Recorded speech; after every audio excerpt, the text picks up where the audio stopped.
यस्य स्मरण मात्रेण जन्म संसार बंधनात् विमुच्यते नमस्तस्मै विष्णवे प्रभविष्णवे। नाहं वसामि वैकुंठे योगिनां हृदयेन च, मद्भक्ता यत्र गायन्ति तत्र तिष्ठामि नारद।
बधाई हो मनु की अम्मा, बधाई हो। सुना है आपकी बेटी का रिश्ता तय हो गया है। अब तो जल्द ही नई बहू लक्ष्मी बनकर घर आएगी। शीघ्र ही मुहूर्त निकालिए विवाह का। अरे ये सब कहाँ इतनी जल्दी पॉसिबल है? क्यों भाई, अब तो सब तय है, फिर विलंब क्यों? वो अधिक मास जो आ रहा है, कोई शुभ मुहूर्त नहीं। अभी तो और इंतजार करना होगा। मैं तो बेचैन हूँ कि अपने सपनों के महल जैसे घर में अपनी नई गृहस्थी बसाऊंगी। सुनो जी, मैं ना वहाँ सब कुछ अपने हिसाब से सेट करूंगी। मुहूर्त निकलवा है ना आप? अरे किस बात का मुहूर्त? अरे गृह प्रवेश का। अरे अभी नहीं, इतनी खुश और उतावली मत बनो। अभी अधिक मास आ रहा है तो अभी पंडित जी ने मना किया है गृह प्रवेश के लिए। उफ, ये अधिक मास, इसे भी अभी आना था। लक्ष्मी जैसी बिटिया का जन्म हुआ है हमारे घर, पर दुर्भाग्य देखो हम इसका नामकरण भी नहीं कर पा रहे हैं। अधिक मास जो है। हाँ भाई, कब तक ऐसे छुटकी गुड़िया कहकर पुकारेंगे? ऑफिस में सभी पार्टी मांग रहे हैं, पर नामकरण का मुहूर्त निकले तो साथ में पार्टी हो। उफ, ये अधिक मास।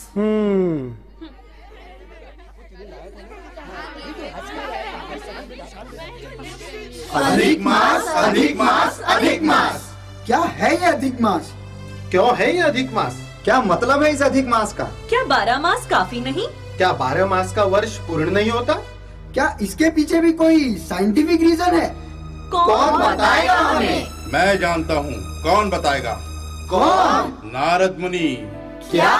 नारद मुनि? जी हाँ, नारद मुनि। नारद मुनि ही हैं जिनके पास कहीं भी कभी भी प्रकट होने का कॉपीराइट है, पेटेंट है, पत्रकारिता का, मास कम्युनिकेशन का आइकॉन है वो। किंतु वो तो पुराण पुरुष है, इस कलयुग में वो कैसे आ सकते हैं? सब मिलकर नारायण नारायण पुकारते हैं, देखते हैं क्या होता है। नारायण नारायण नारायण नारायण नारायण नारायण।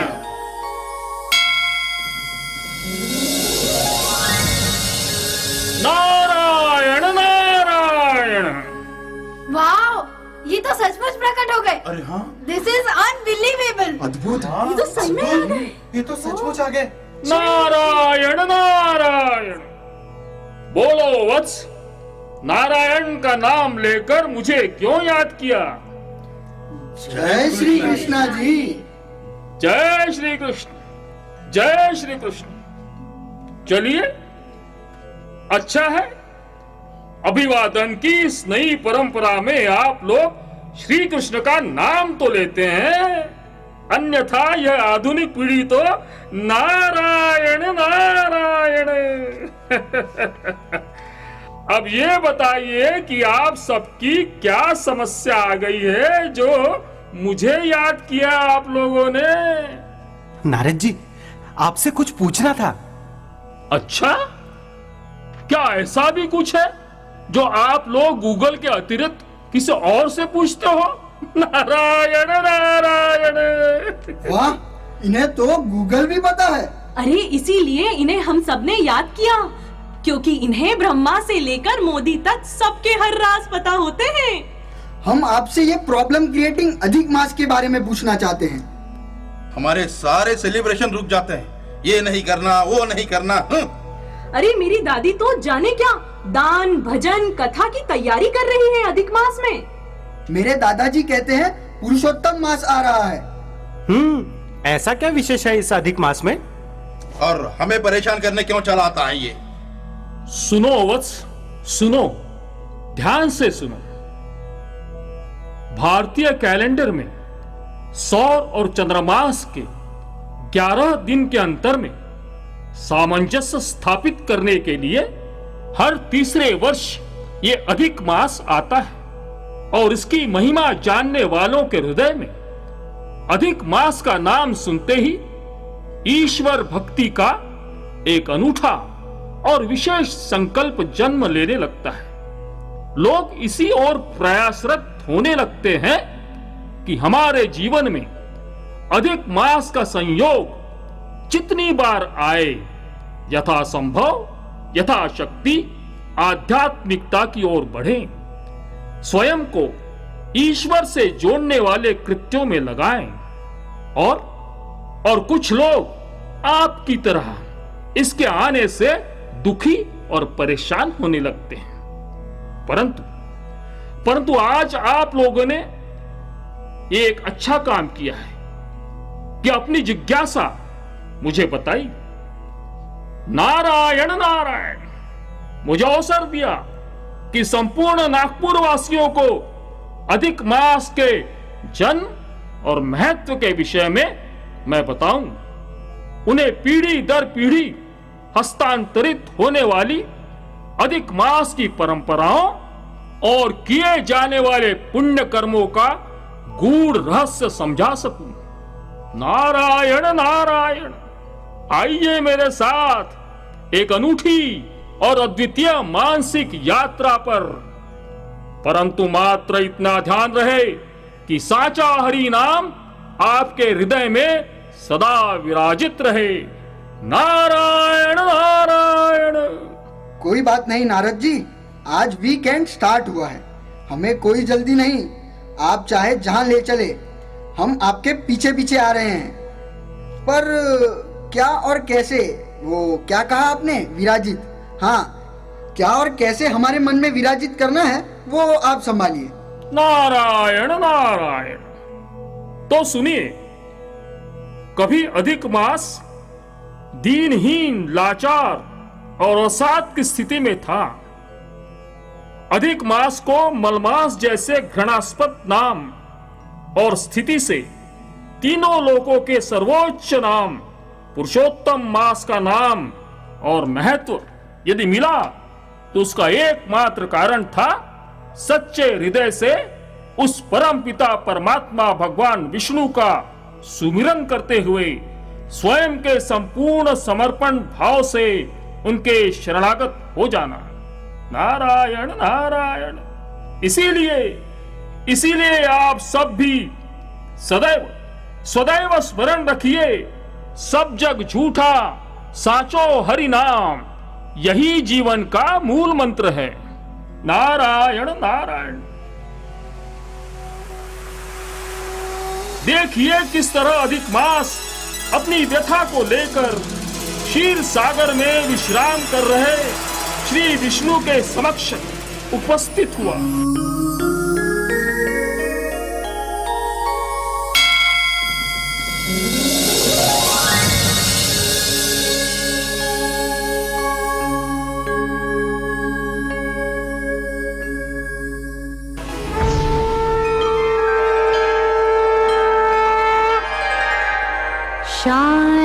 शान्ताकारं भुजगशयनं पद्मनाभं सुरेशं विश्वाधारं गगनसदृशं मेघवर्णं शुभांगम् लक्ष्मीकान्तं कमलनयनं योगिभिर्ध्यानगम्यं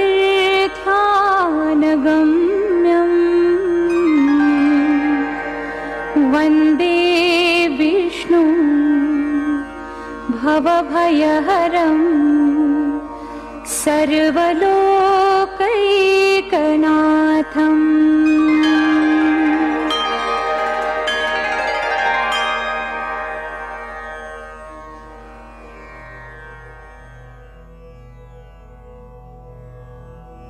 हे ईश्वर, हे परम शक्ति, ये क्या? नभ से धरा तक मेरा तिरस्कार, सिर्फ तिरस्कार। हर दिशा में मेरे आने से अशुभ की आशंका। मुझे अपनी शरण में लीजिए भक्त वत्सल, मुझे अपनी शरण में लीजिए। हे कमल नयन, मुझ पर कृपा करें।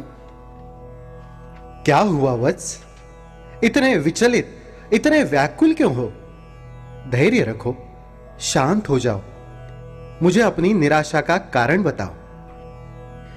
हे नारायण, तिथि, वार, नक्षत्र एवं योग के अतिरिक्त सभी मास के देवता हैं। कोई ना कोई स्वामी है, परंतु मैं अनिष्टकारी, अशुभ और संकटप्रद हूं। मुझे किसी भी देव ने अपने नाम देने की स्वीकारोक्ति नहीं दी, अपितु मुझे मल मास कहकर मेरा तिरस्कार किया गया और मैं हास्यास्पद बन गया।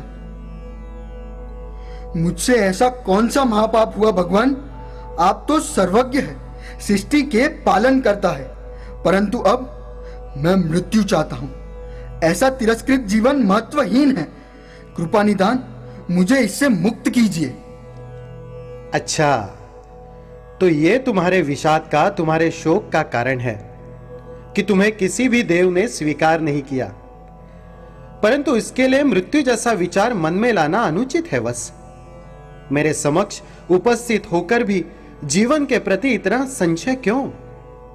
संपूर्ण सृष्टि की रचना ब्रह्मा जी ने की है, परंतु सृष्टि का रक्षक मैं हूं। सृष्टि के प्रत्येक दृश्य और अदृश्य जीव के साथ जीवन के रूप में मैं प्रतिपल विद्यमान होता हूं। सृष्टि में हर अंश स्वयं में विशेष और महत्वपूर्ण है। स्वयं को तिरस्कृत समझना ही महापाप है वत्स। हे दामोदर, मैं पूर्ण समर्पण भाव से आपकी शरण में आया हूं। संपूर्ण जगत में आप सा कृपालु कोई नहीं है। मुझ पर भी कृपा करें, दास का पथ प्रदर्शन करें, मुझे मेरे जीवन का आधार प्रदान करें। चिंतित न हो वत्स, मैं तो सदैव इस क्षीर सागर में निवास करता हूं, किंतु ब्रज की पावन धरा पर मेरी ही प्रतिछाया के रूप में श्री कृष्ण का अवतार हुआ है। वो तुम्हारी सहायता अवश्य करेंगे। चलो मेरे साथ, आज उन्हें तुम्हारी विनय सुनाते हैं।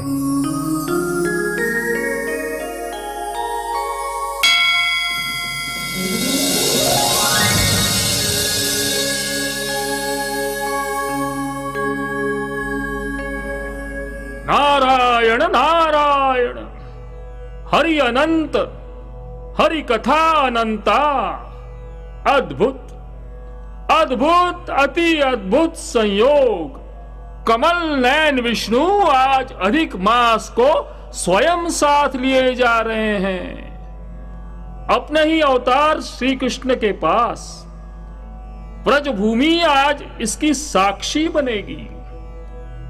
अधिक मास पर जो कृपा विष्णु जी ने की, उससे तो यही सिद्ध होता है कि ईश्वर जब कृपा करे तो उसका न आदि होता है न अंत होता है। नारायण नारायण।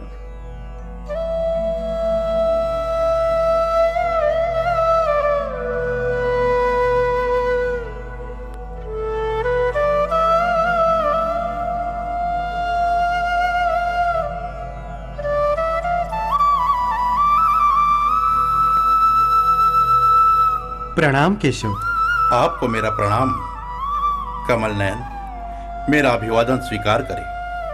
नंद नंदन, आपके चरणों में मुझ अशुभ अनिष्टकारी का प्रणाम स्वीकार करें। हे नारायण, आपको यहाँ देखकर मेरा हृदय प्रसन्नता तथा विस्मय के मिश्रित भाव से पूर्ण हो गया है। आपके यहाँ आगमन का औचित्य बताइए तथा यह भी बताइए कि ये इतने विचलित क्यों हैं? स्वयं के लिए अपशब्दों का प्रयोग क्यों कर रहे हैं?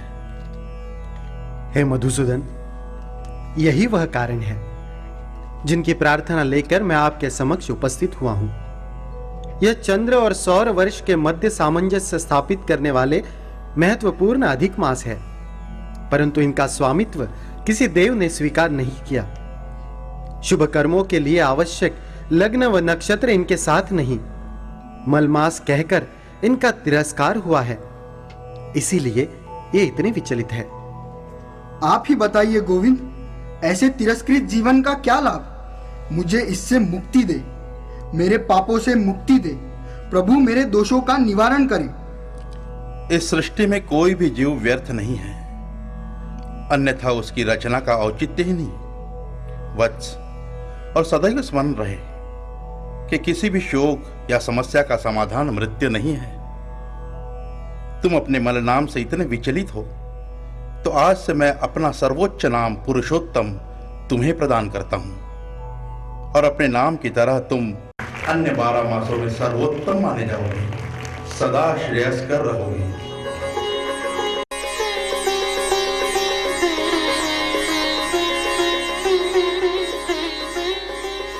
धन्य है प्रभु आप, सचमुच भक्त वत्सल।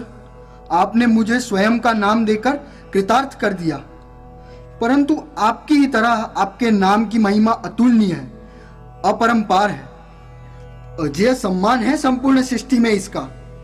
मुझे संशय है कि क्या बिना शुभ लग्न और नक्षत्रों के साथ मैं आपके महिमापूर्ण नाम का मान रख पाऊंगा, जगत में सम्मान अर्जित कर पाऊंगा? समर्पण में संशय क्यों वत्स? मैं तुम्हें वचन देता हूं कि सदैव वर्ष के 12 मासों से भी अधिक तुम मुझे प्रिय रहोगे। तुम्हारे उपस्थिति में किए गए स्नान, जप, तप, दान और भक्ति शतगुनी फलदायक होंगे। मैं वचन देता हूं कि अधिक मास में सच्चे हृदय से पुण्य कर्म करने वाले कर्ता को मैं मोक्ष प्रदान करूंगा, वह वैकुंठ को प्राप्त करेगा वत्स।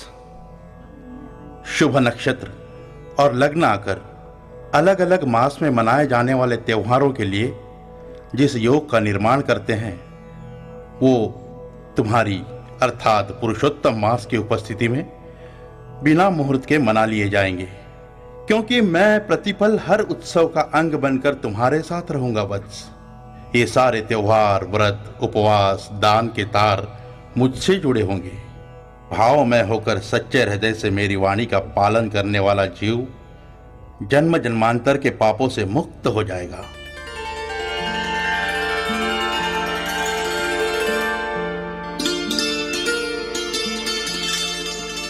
अहो भाग्य कृपा निदान, आपका कृपा पात्र बनकर मेरे जीवन का, नाम का औचित्य पूर्ण हो गया।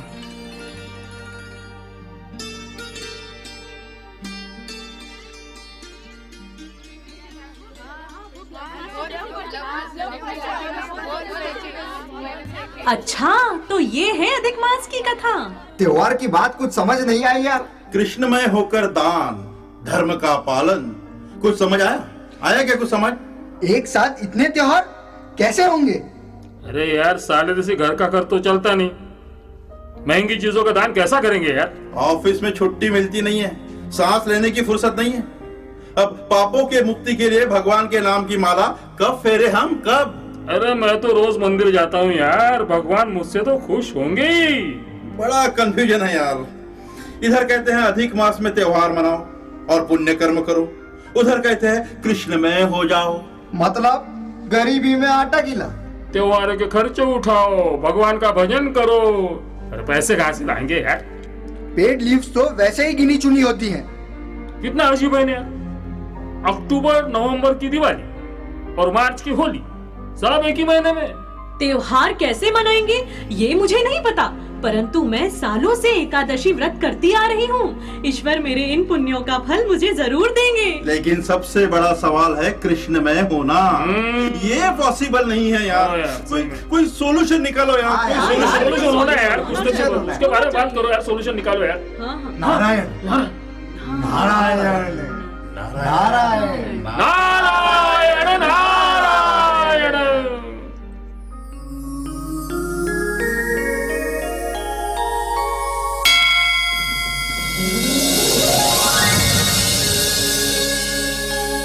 नारायण नारायण। यही है आधुनिक पीढ़ी, यही है आधुनिक पीढ़ी।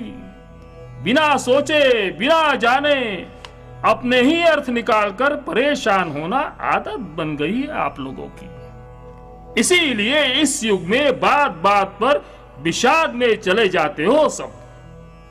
विषाद? ये विषाद क्या है? डिप्रेशन। विषाद का मतलब डिप्रेशन। नारायण नारायण। ये है कलयुग का भारतवर्ष। कहते हैं संस्कृत और हिंदी जैसी भाषाओं का यही जन्म हुआ है, और उसी हिंदुस्तान की आधुनिक पीढ़ी को हिंदी नहीं आती। नारायण नारायण। आप लोगों के मन की दो शंकाएं हैं। पहली शंका, एक मास में वर्ष भर के त्योहार कैसे मनाएं, और वो भी कृष्णमय होकर। और दूसरी, मन में भाव रखकर दान भजन करना कृष्ण के प्रति श्रद्धा और भक्ति का क्या अर्थ है? ठीक समझे मुनिवर आप। तो पहले त्योहारों की बात। नारायण नारायण। तथ्य की गहराई को समझने का प्रयत्न करो वत्स। अधिक मास में मनाए जाने वाले त्योहार उन त्योहारों से अलग है जो आप लोग 12 माह में कभी किसी देव को मनाने या कभी किसी परंपरा को निभाने के लिए मनाते हो। रामनवमी आई तो राम के मंदिर, शिवरात्रि आई तो शिव मंदिर में उमड़ पड़ते हो दर्शन के लिए। नारायण नारायण। ध्यान रहे, ईश्वर को छल या बाह्य भक्ति प्रदर्शन नहीं चाहिए। वे तो केवल आपके हृदय में उनके लिए प्रेम चाहते हैं, सच्ची श्रद्धा और भाव चाहते हैं। यह तो आप लोगों का भारतीय संस्कृति और परंपराओं का सौभाग्य है कि ईश्वर के साथ आप त्योहार मनाएं। ऐसा अवसर आपको प्राप्त होता है। नारायण नारायण।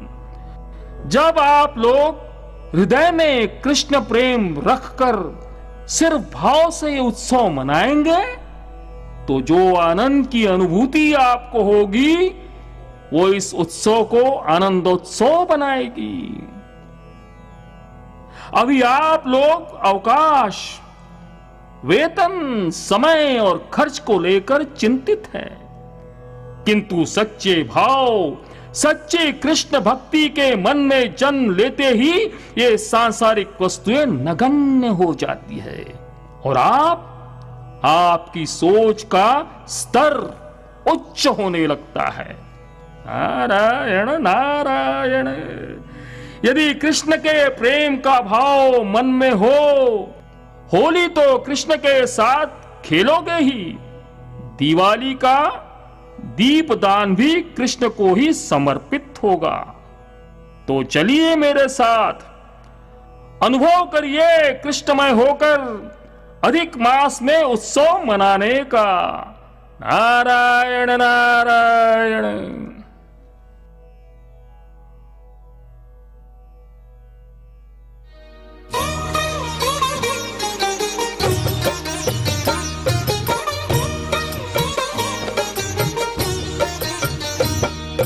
कृष्ण जन्म भयो आज बधावा देके आई। कृष्ण जन्म भयो आज बधावा देके आई। कृष्ण जन्म भयो आज बधावा देके आई। कृष्ण जन्म भयो आज बधावा लेके आई।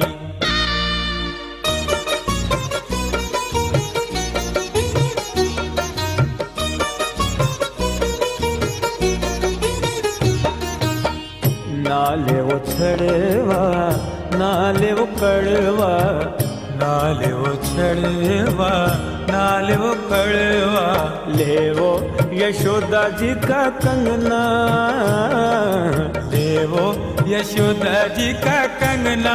अरे हाँ ले वो यशोदा जी का कंगना, ओ ले वो यशोदा जी का कंगना बधावा लेके आई। कृष्ण जन्म भयो आज बधावा लेके आई। कृष्ण जन्म भयो आज बधावा लेके आई।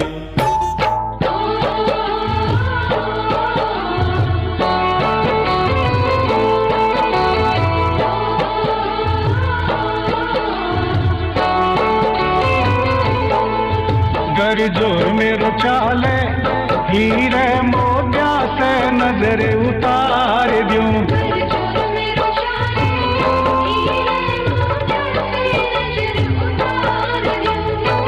चैया वारे लूण राई बाबा, चैया वारे लूण राई बाबा, सोना चांदी वार दूं। गर जोर मेरो चाले हीरे मोतिया से नजर उतार दूं।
नारायण नारायण, अति आनंद, आनंद ही आनंद। सुंदर सुंदर वत्स, अति सुंदर। तुम्हारे मुख से आनंद शब्द अति सुंदर। हृदय में भी आनंद भरते रहो वत्स, हृदय में भी आनंद भरते रहो। अब इस आनंद रस को और बढ़ाने चलो महारास की ओर। नारायण नारायण, कृष्ण और महारास, हम तो नवरात्रि में जाते हैं माताजी के रास गरबा के लिए। वही तो, परंतु क्या आप जानते हैं कि ये रास की परंपरा द्वापर युग से प्रारंभ हुई। सर्वप्रथम कृष्ण ने शरद पूर्णिमा पर गोपियों और राधा जी के साथ महारास किया था। कृष्ण ने महारास? नारायण नारायण, कब, कहां, क्यों? नारायण नारायण। तो आओ इस कथा का साक्षात अनुभव करें।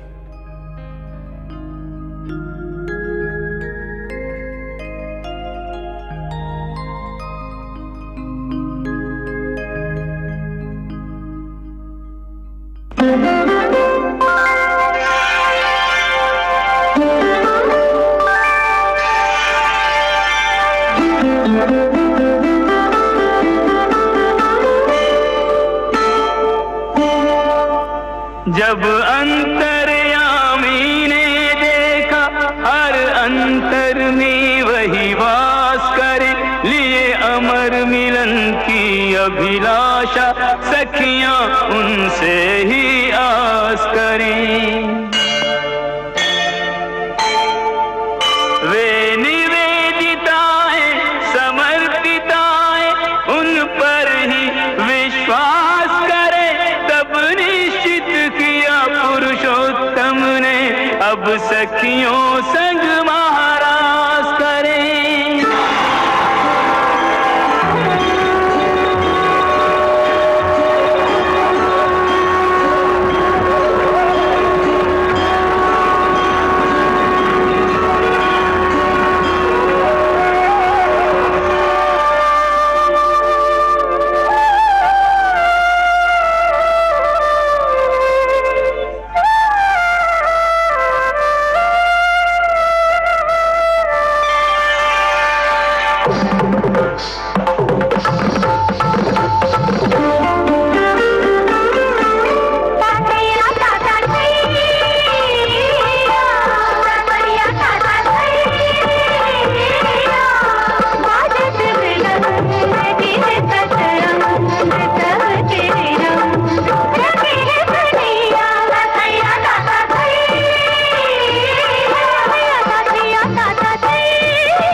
महाराज है। क्या कमाल है नारद जी भी, हमें निधिवन ले जाकर महाराज का दर्शन करा दिया उन्होंने। अरे वो कहाँ है? वो जा रहे हैं बरसाने की ओर। बरसाना? बरसाना तो प्रसिद्ध है ना होली के लिए। हाँ, अधिक मास में जब सारे उत्सव मनाना है तो बरसाने चलकर हम भी होली खेलाते हैं। चलो चलो नारद जी के पीछे चलो।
हम प्यार मांगेरी, मांगे नहीं दान अधिकार मांगेरी।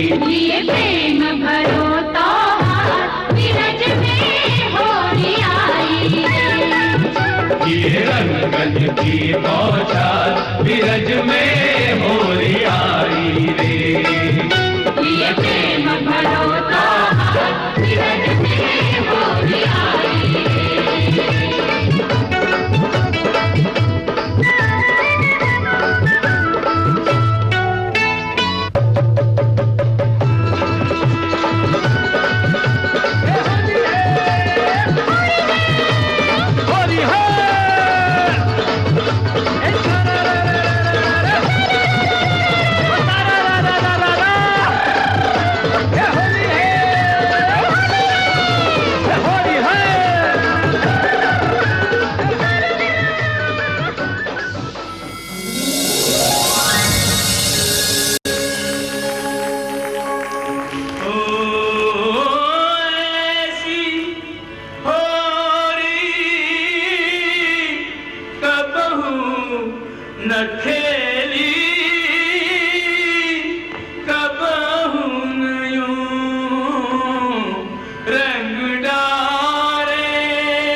आनंद है इस ब्रजभूमि में कृष्ण के साथ त्योहार मनाने का। कितना सुंदर है ये निधिवन, बरसाना, वृंदावन। परंतु ये पर्वत कौन सा है यहाँ पर? हम तो ब्रज में थे ना, हिमाचल या कश्मीर में तो नहीं, फिर ये पर्वत कहाँ से आया? नारद जी, ये क्या कंफ्यूजन पैदा कर रहे हैं आप? हमें ब्रज से यहाँ कहाँ ले आए आप?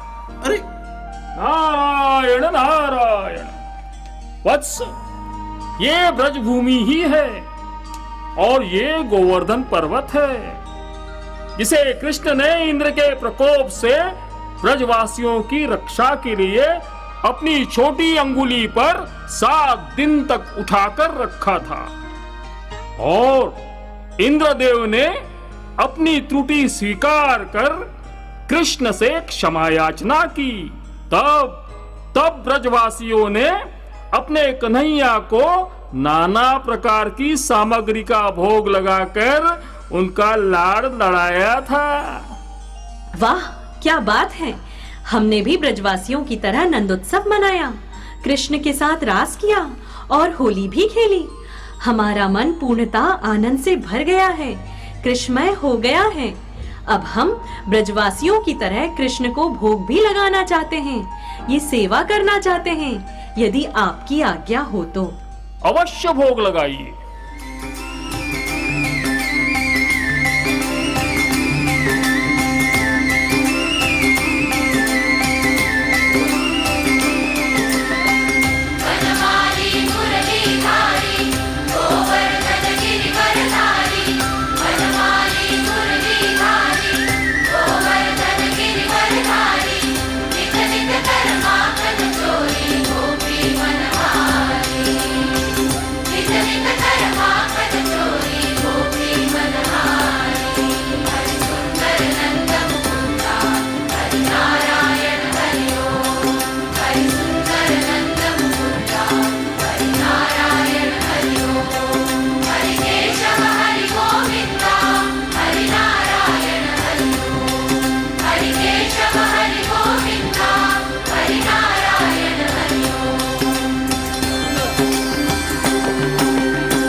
कृष्ण के साथ होने का, आनंद में डूबे होने का, ये अलग ही एहसास है।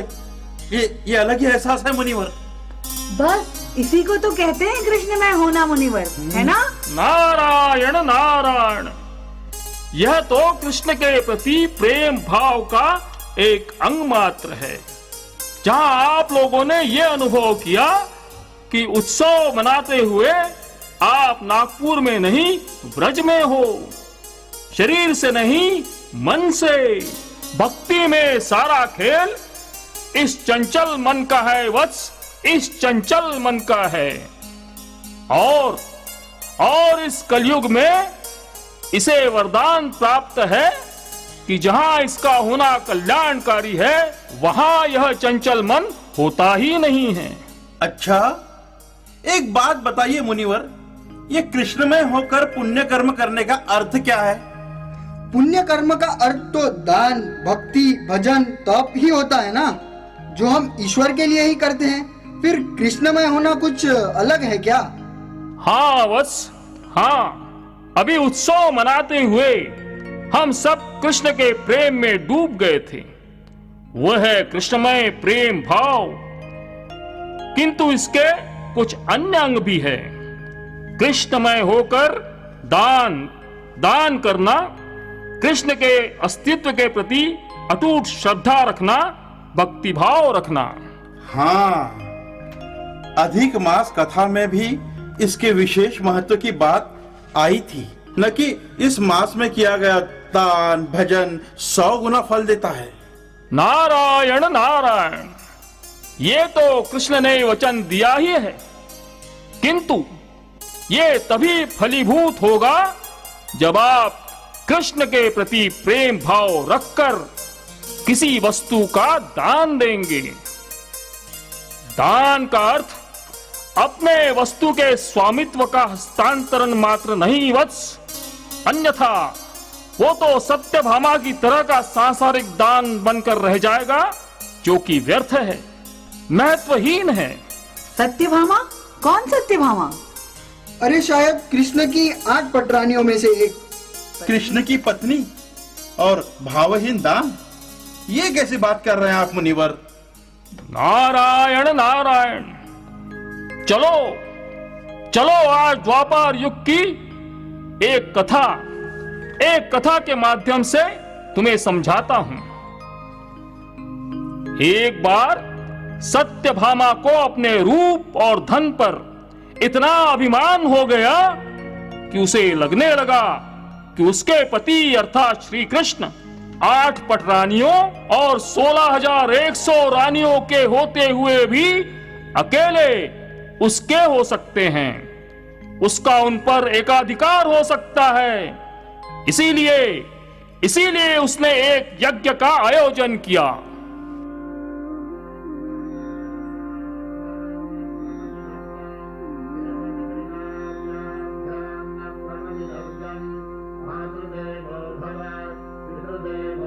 नारायण नारायण। स्वागत देवर्षि, अभिवादन। आपके चरणों में द्वारकाधीश की पटरानी, मणि के स्वामी सत्राजीत की पुत्री सत्यभामा का प्रणाम स्वीकार करें। सौभाग्यवती भव देवी, अति विशिष्ट परिचय दिया आपने स्वयं का। सुना है आज आपके इस विशिष्ट यज्ञ की पूर्णाहुति है। जी, आज अति विशेष अवसर पर आपका आगमन हुआ है देवर्षि नारद। आपका आतिथ्य पाकर हम धन्य हुए। परंतु देवी, सिर्फ आतिथ्य से बात नहीं बनने वाली। आपने इतने विशाल मनोकामना पूर्ति महायज्ञ का आयोजन किया है और मैं ब्राह्मण हूं। आपको तो विदित होना चाहिए कि कोई भी यज्ञ ब्राह्मण को दान दिए बिना पूर्ण फलदायी नहीं हो सकता। जी मुनिवर, आप मुझसे क्या चाहते हैं? स्वर्ण मुद्राएं, मूल्यवान आभूषण, अनमोल हीरे जवाहरात, मणि मोती, आप जो चाहे मांग लें। नारायण नारायण, कैसी बातें कर रही है देवी। मैं ब्रह्मचारी ब्राह्मण इन सांसारिक वस्तुओं का क्या करूंगा? और वैसे भी दान अपनी सर्वाधिक प्रिय वस्तु का दिया जाए तभी हितकारी होता है। तो बताइए, आपको सर्वाधिक प्रिय क्या है? मुझे द्वारकाधीश से प्रिय कुछ भी नहीं मुनिवर, कुछ भी नहीं। तो बस मुझे दान में द्वारकाधीश कृष्ण ही दे दीजिए। ये आप क्या कह रहे हैं देवर्षि नारद? सारी रानियों में उनकी सबसे प्रिय बनने की मनोकामना की पूर्ति हेतु मैंने इस यज्ञ का आयोजन किया और आप मेरे ही पति क्या दान मुझसे मांग रहे हैं? देवी, आपका मनोकामना पूर्ति यज्ञ अपूर्ण रह जाएगा यदि ब्राह्मण आपके द्वार से रिक्त हस्त गया तो। सोच लीजिए। नारायण नारायण। परंतु मुनिवर, ये किंतु परंतु में आप समय व्यर्थ गवा रही है देवी। कोई उपाय, कोई विकल्प तो होगा देवर्षि नारद। नारायण नारायण, इस संपूर्ण सृष्टि में कृष्ण का कोई विकल्प नहीं है देवी। हां, परंतु एक उपाय अवश्य है। यदि आपने किसी वस्तु का दान देने का संकल्प लिया हो तो उसके स्थान पर आप दान देने वाले ब्राह्मण की इच्छानुसार दूसरी वस्तु देकर अपना संकल्प भी पूर्ण कर सकते हैं और महापाप से भी बचा जा सकता है। ऐसा भी विधान है। ये उचित मार्ग सुझाया आपने, क्योंकि मैं द्वारकाधीश के स्थान पर आप जो चाहें आपको देने का सामर्थ्य रखती हूँ। अतः मेरा ये यज्ञ भी पूर्ण हो जाएगा और मेरे कृष्ण भी सदा के लिए पूर्ण रूप से मेरे हो जाएंगे। तो विलंब किस बात का देवी, संकल्प ले लीजिए। मैं कृष्ण पत्नी सत्यभामा सृष्टि के पंच तत्वों, इस यज्ञ कुंड, उपस्थित ब्राह्मणों व वासुदेव कृष्ण के साक्ष्य में अपने पति द्वारकाधीश को ब्रह्मा पुत्र देवर्षि नारद को दान स्वरूप समर्पित करने का संकल्प लेती हूँ। नारायण नारायण। चलिए द्वारकाधीश, मेरे साथ चलिए। देवी सत्यभामा के किंतु परंतु में मुझे विलंब हो चुका है।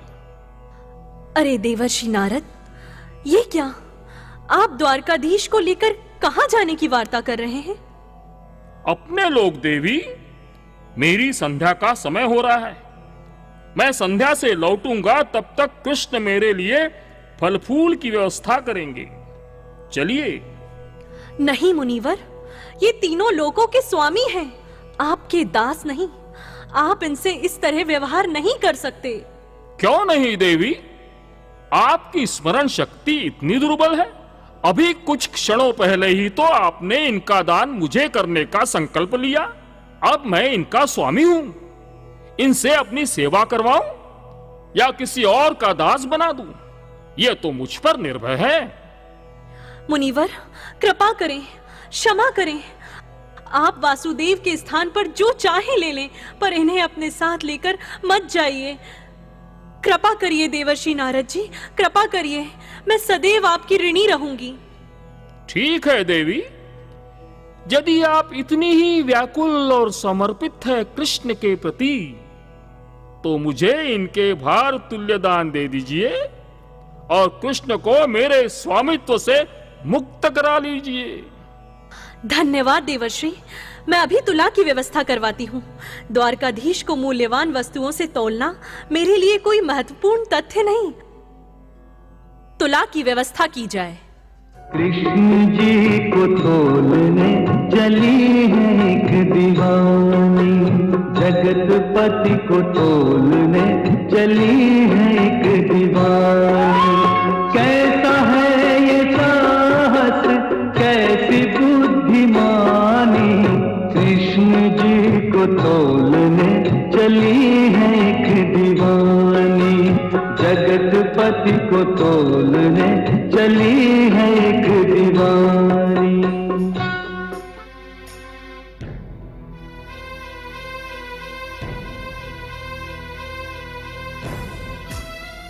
हे द्वारकाधीश, आप तो सर्वज्ञ हैं। ये कैसी विपत्ति आ गई है? कृपा करिए, मेरी सहायता करिए, मुझे कोई और मार्ग सुझाइए। देवी, आपके स्वार्थपूर्ण दिए वचन के कारण अब मुझे देवर्षि का दास बनकर रहना होगा, सदा के लिए। क्षमा करें केशव, मुझे क्षमा करें। मुझसे भयंकर भूल हुई, परंतु कोई उपाय तो सुझाइए। आपके अतिरिक्त किससे मार्गदर्शन लूं? अब हमें इस विपत्ति से लक्ष्मी स्वरूपा रुक्मिणी ही बाहर निकाल सकती है।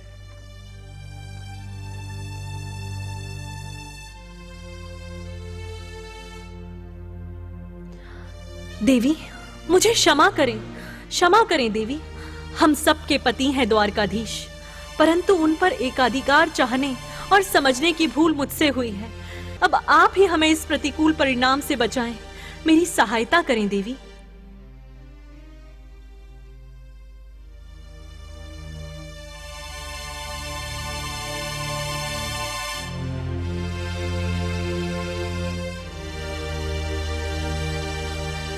भामा, तुला पर तुम्हारी रखी सुवर्ण मुद्राएं एवं मूल्यवान वस्तु उतार लो।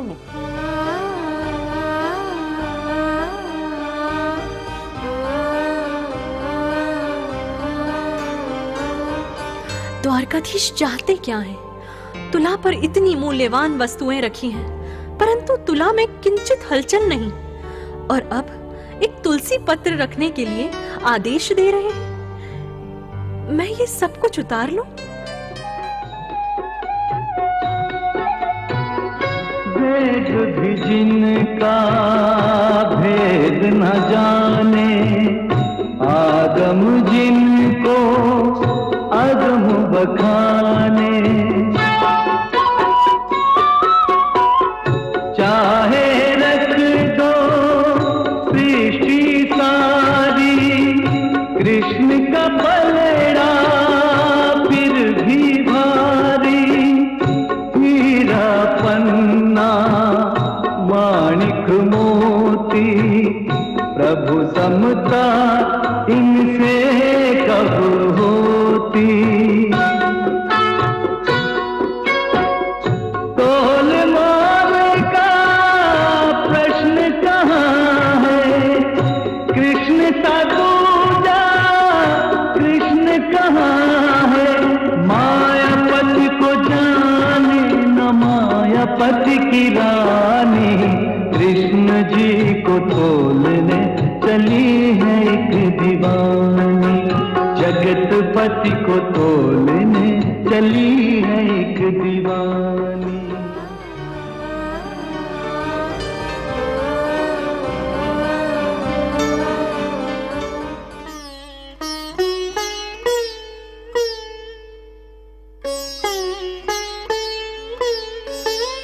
भामा, तुमने अपना सारा धन दान में देना चाहा, किंतु उसके पीछे निष्ठा नहीं थी। तुम्हारे स्वार्थ की भावना छिपी थी। और जब कोई वस्तु इस तरह का भाव रखकर दी जाती है तो वो अपना मूल्य खोकर सांसारिक मात्र रह जाती है। वहीं दूसरी ओर रुक्मिणी ने मात्र एक तुलसी पत्र तुला पर रखा, किंतु रुक्मिणी का भाव शुद्ध था, हृदय निष्ठापूर्ण था। उन्होंने पूर्ण उदारता व मेरे प्रति प्रेम व समर्पण के भाव से तुलसी पत्र का दान किया। और इस सत्यभाव से दिया एक तुलसी पत्र भी मुझे अति प्रसन्न करने के लिए पर्याप्त है। दान करते समय इस तथ्य का महत्व नहीं कि आप किस वस्तु का दान दे रहे हैं, वो कितनी मूल्यवान है, अपितु दान का महत्व इस तथ्य पर निर्भर करता है कि दान देने के लिए आपके हृदय में भाव कैसा है, किसके लिए है।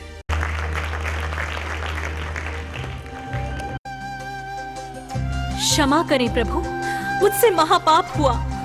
अज्ञानता व अभिमानवश मैं समझ ही नहीं पाई कि आपके प्रेम के सच्चे भाव सुमन ही पर्याप्त है आपके हृदय में अपना स्थान प्राप्त करने के लिए। धन्यवाद मुनिवर, मुझे दान का गहन रहस्य समझाने के लिए मैं सदा आपकी आभारी रहूंगी देवर्षि।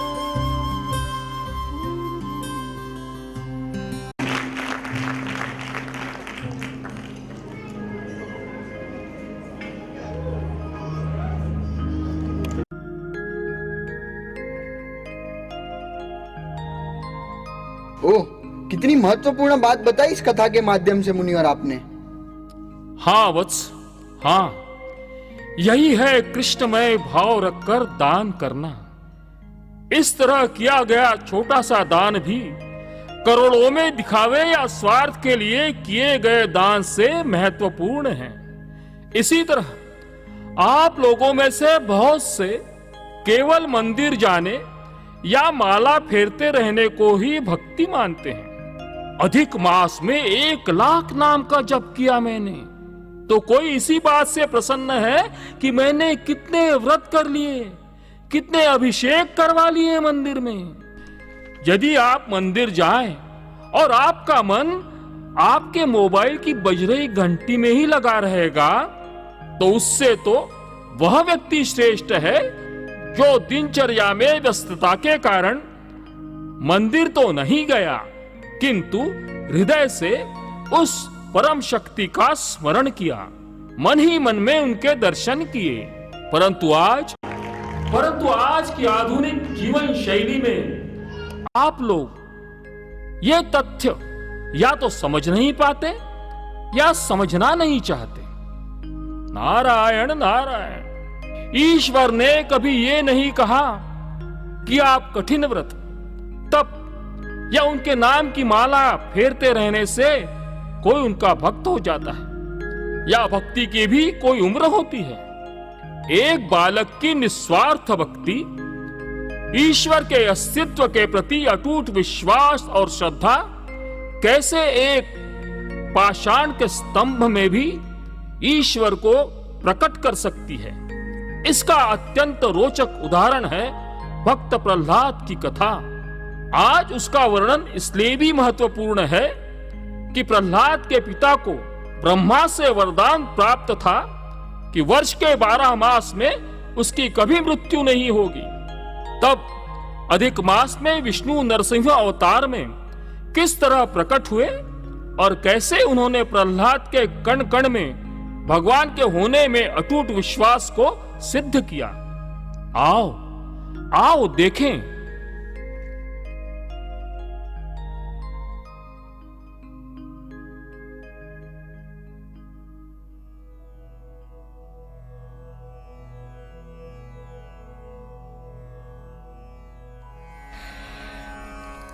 ओम नारायणाय नमः। ओम नारायणाय नमः। प्रहलाद, फिर वही विष्णु के नाम का जाप? तुम्हारी बुद्धि क्या भ्रष्ट हो चुकी है? तुम्हें सहस्त्र बार समझाया जा चुका है। मेरे राज्य में विष्णु का नाम लेने वाले को मृत्यु दंड दिया जाता है। फिर भी तुम्हारा इतना दुस्साहस कि तुम उस विष्णु के नाम का जाप कर रहे हो। तुम मेरे पुत्र हो या शत्रु? क्षमा करें पिताश्री, निस्संदेह आप मेरे पिता हैं, परंतु मुझे दुख है कि आपको उस परम पिता के अस्तित्व पर विश्वास नहीं। कौन परम पिता? किसका अस्तित्व? अब मैं इस ब्रह्मांड का परम पिता हूं। मुझे ब्रह्मा से वरदान प्राप्त हो चुका है। मैं अमर हूं। अब मुझसे शक्तिशाली कोई नहीं। और तुम जब देखो तब विष्णु विष्णु। कहाँ है तुम्हारा विष्णु? पिताश्री, आपने अब तक मुझे कितनी बार मृत्यु दंड देने का प्रयास किया, पर्वत से गिराया, बुआ होलिका की गोद में बिठा अग्नि समक्ष किया, किंतु आज भी मैं आपके समक्ष जीवित हूँ। आश्चर्य है, इसके पश्चात भी आपको उनके अस्तित्व पर संशय है। आज यह परम सत्य है कि मैं अमर हूँ, सर्वशक्तिमान हूँ। तुम्हारा विष्णु इतना शक्तिशाली है तो बुलाओ उसे। कहाँ है वो? हर जगह है पिताश्री। सृष्टि के कण कण में मेरे ईश्वर निवास करते हैं। वो आप में है, मुझ में है, हर स्थान में है। हर स्थान में है, हर वस्तु में है। तो क्या इस स्तंभ में भी है? निस्संदेह इस पाषाण स्तंभ में भी है। तो कहो उसे मेरे सामने आए। बुलाओ, प्रकट करो। ओम नारायणाय नमः। ओम नारायणाय नमः।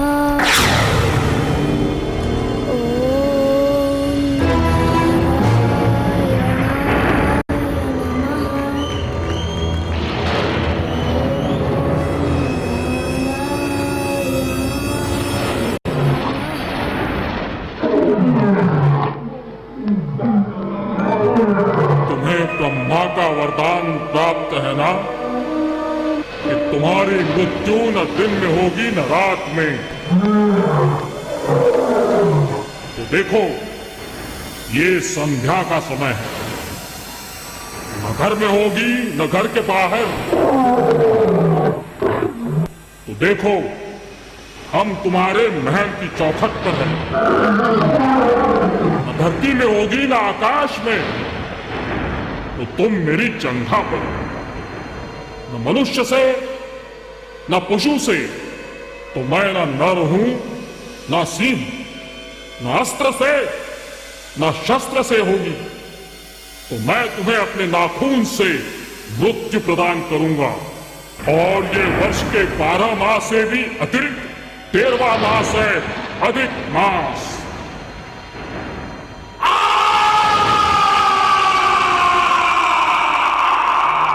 गर्जन्तं गर्जयन्तं निजभुजपटलं स्फोटयन्तं पठन्तं रूप्यन्तं तापयन्तं भुवि दितिजं क्षेपयन्तं क्षिपन्तं क्रन्दन्तं घोषयन्तं दिशि दिशि सततं संहरन्तं भरन्तं वीक्षन्तं घूर्णयन्तं करनिकरशतैर्सिंहं नमामि।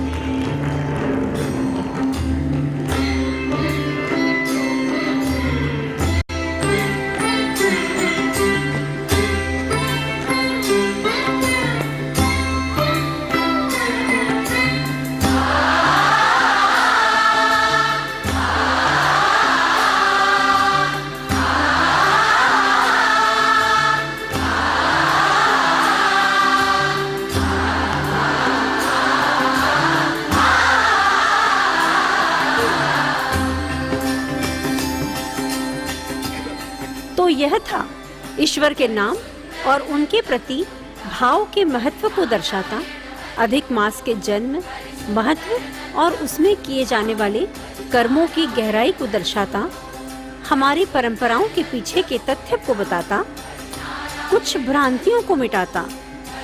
ये नाट्य साचो तेरो नाम। कुछ महत्वपूर्ण तथ्यों पर आपका ध्यान अवश्य चाहूंगी। अपनी बात इस नाट्य के अंतिम दृश्य से आरंभ करती हूँ। तो पुराणों में ऐसा वर्णन आया है कि हिरण्यकश्यप के वध के लिए विष्णु जी ने नरसिंह भगवान का अवतार अधिक मास में ही लिया था। लक्ष्मी जी ने विष्णु के नरसिंह अवतार के क्रोध को शांत करने के लिए जो रसपान कराया, उसी प्रसंग के कारण आज भी अधिक मास में रसीली वस्तुओं के दान करने की प्रथा है। और चूंकि अधिक मास के महत्व का आधार ही लक्ष्मी एवं विष्णु जी है और भारतीय परंपरा में बेटी को ही लक्ष्मी माना जाता है, और इसीलिए अधिक मास में लक्ष्मी नारायण स्वरूप बेटी दामाद को आमंत्रित कर उनका सत्कार करने की परंपरा का जन्म हुआ, ताकि हमारे परिवार में सुख शांति एवं समृद्धि बनी रहे। अधिक मास में हम किसी भी वस्तु का 33 की संख्या में दान करते हैं। इस गणना के पीछे का तथ्य ये है कि पूर्ण महीने के 30 दिनों का 30 वस्तुओं का दान, और यदि हमने इन सालों में अपनी बेटी के यहाँ, किसी ब्राह्मण के यहाँ या गुरु के यहाँ कभी भी भोजन किया है तो उसके दोष का निवारण हो जाए, और इसीलिए 3 वस्तुओं का और भी दान किया जाता है, और ये गणना होती है 33 वस्तुओं की। अधिक मास में दीपदान का भी अत्यंत महत्व बताया गया है। इसके पीछे ये तथ्य है कि हम दीप दान कर उसकी ज्योति के माध्यम से अपने मन के तार भगवान से जोड़ने का प्रयास करते हैं। हर परंपरा के पीछे कहीं न कहीं कोई न कोई तथ्य अवश्य होता है। आवश्यकता है केवल भाव से उन तथ्यों को जानने की और मानने की।